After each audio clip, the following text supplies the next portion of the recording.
How's it going, everyone? I'm Big D, and it's time to review a new movie which recently came out this past week, and it is directed by Cameron Crowe. Now, Cameron Crowe has directed Say Anything with John Cusack, and he's also directed, Jerry Maguire with Tom Cruise. He's directed a few great movies. So this movie stars Bradley Cooper, Bill Murray, Danny McBride, Alec Baldwin, Rachel McAdams, Emma Stone, and the list goes on and on and on. This is my non-spoiler review for Aloha.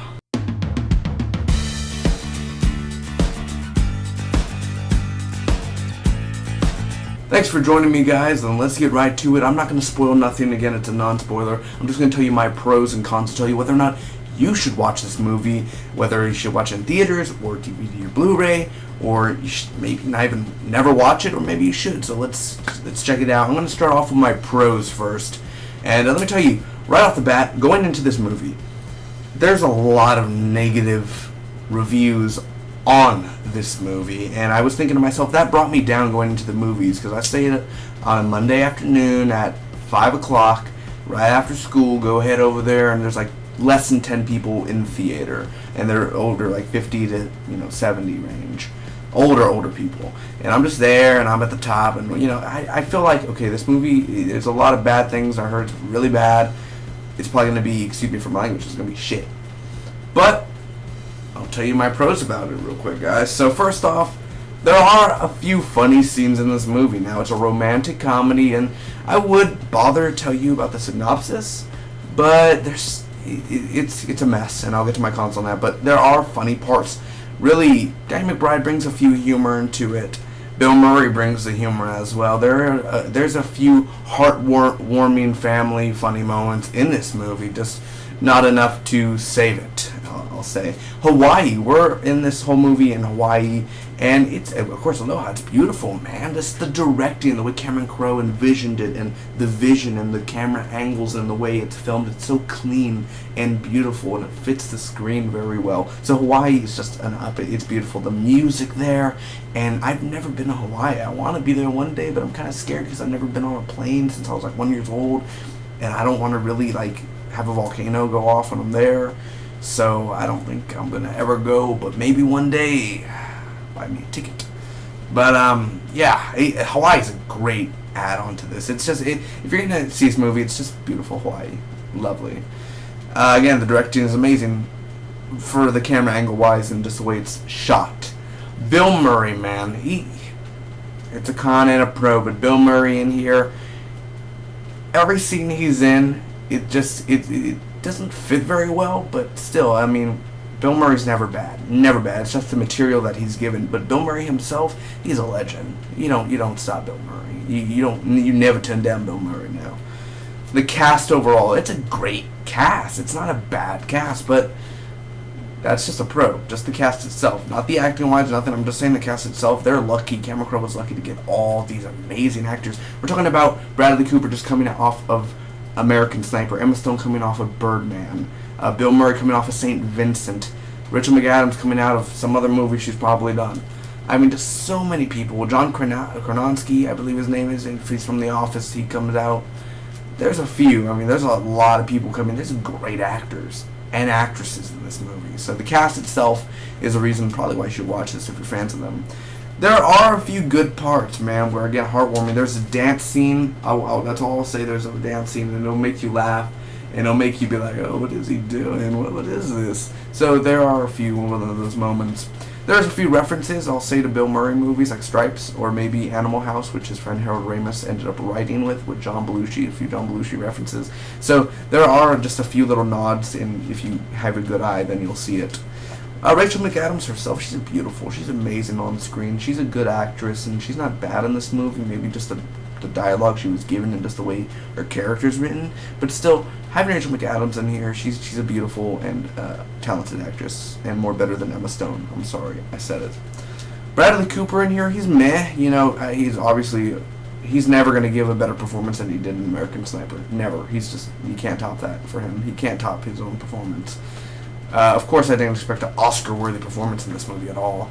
But him in here, he's good. He's good. He's not great or anything, but he's kind of annoying actually, his character. But still, Bradley Cooper in here, he's an okay character, I'll say. Again, the set pieces and it's beautiful, so definitely you can't take your eyes off of the landscape of Hawaii.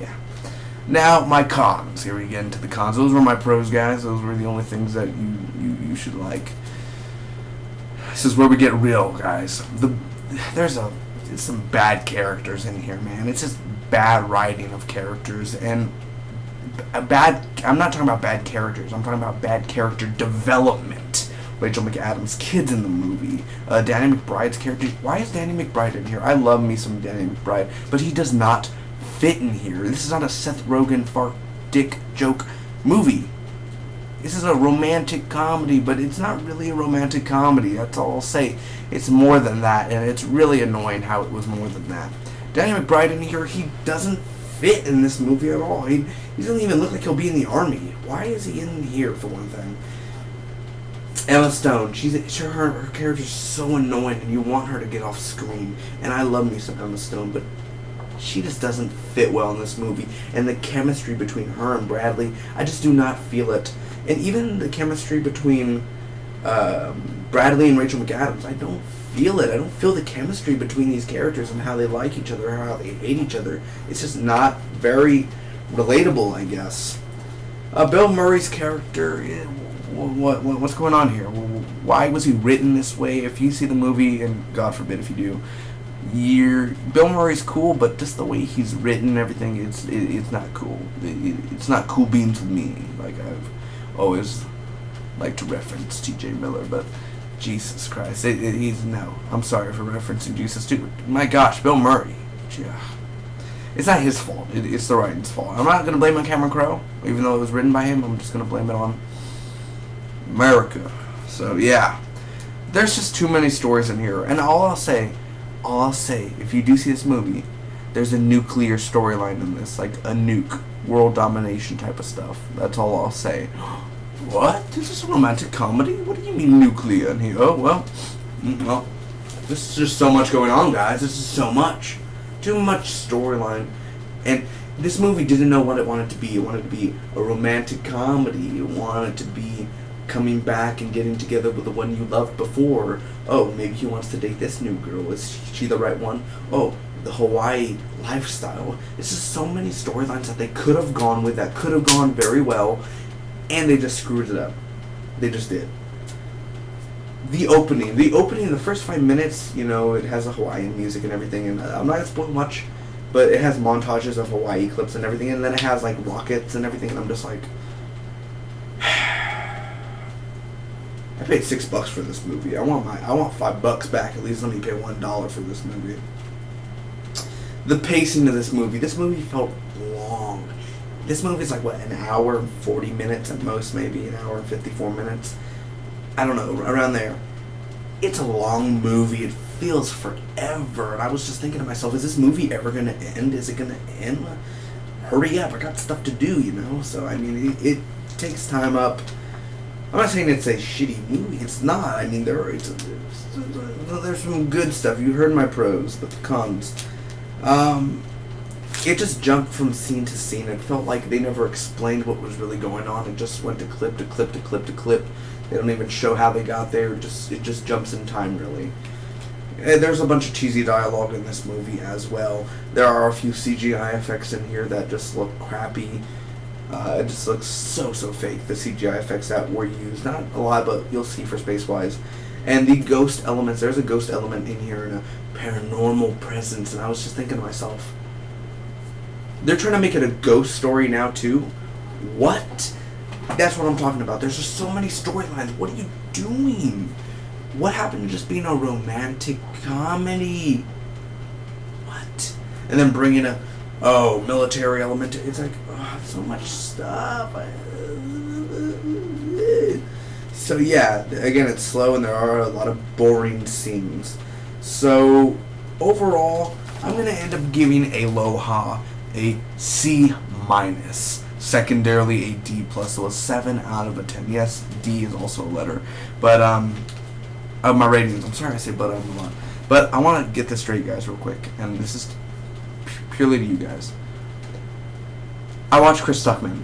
If you watch Chris Stuckman too, he's amazing. I look up to Chris Stuckman, Jeremy Jones. I look up to them. But Chris Stuckman gave the movie a C- also. I wanted it to be a C-. I saw his review a couple hours ago, and I have a C-. He has a C-. I'm not trying to copy him. I'm not trying to do stuff that he's done. That's his rating. And it just turns out that his rating is also what my rating is too, a C-. So I just want to say, I'm not copying him. I'm not doing any of that. I want my reviews to have its own legs. I don't want it to live off somebody else's. I'm doing my thing. And I'm just saying, C-. He put a C-. Doesn't mean I'm good, but in my head, before I even saw Chris Stuckman's review, I already had a C- down. And he did many days ago that review. I just never knew he put a C-, and coincidence, I put a C- too. And I'm just saying, I'm not copying him. I just want to point that out there. So I'm not copying him. No way, I don't do that. So C-, and he put a C- too, and well, I guess great minds think alike, I guess. So I'm very happy for that. I was like, ooh, C-, he put a C- too. I was like, oh. And he did that also with Tomorrowland. I think I was going to give it a B+ or something. He put a B+, and I was like, whoa, gotta change it to B now. But now I'm going to be just like, you know what? We think alike. So it's an okay movie. It's on the verge of man. Like a D, like A, great. B, good. C, okay. D, meh. And F, all I see is shit. What is this? So basically that's the rating system. So it's an okay movie. It's slow, has bad writing, bad character development. If you're a true fan, I guess, if you really love Bradley Cooper and all that, you'll see this movie, but you no need to see it in theater. Don't waste your money on this. At least pay $1 for Redbox or Netflix or something. Or a dollar movie or something. Is this movie really, really worth watching? No, it's not. Don't put your money or your time into this movie. Go see San Andreas instead if you're looking for an entertaining movie. This romantic comedy / sci-fi / Indian, or not Indian, but ghost story / nuclear war story. It just doesn't work. It doesn't. I'm sorry. I'm disappointed. I'm very disappointed by Cameron Crowe and the writing of the movie. Anyway, it's a mess. Until next time, I hope all of you enjoyed this review. Hit that like button. And for more, this week I'll be seeing Entourage, Insidious 3, and much, much more throughout the month of June, July, August, all this summer, guys. Thanks again. Comment down below, let me know what you think about Aloha, and whether or not you're going to end up seeing it or not. Most likely, please don't. I'll never see this movie again. I'm never going to see Aloha. I'm not going to even buy it on Blu-ray or DVD, even if it's $5 in the $5 bin in a few years. I'm not going to buy it. It's not worth it. It's not. Don't see it. Unless you're a fan of these ones, I mean, then go ahead. But by all means, I'm just saying, don't see it. You heard the pros, you heard the cons. Time for you to judge. Spock be with you always.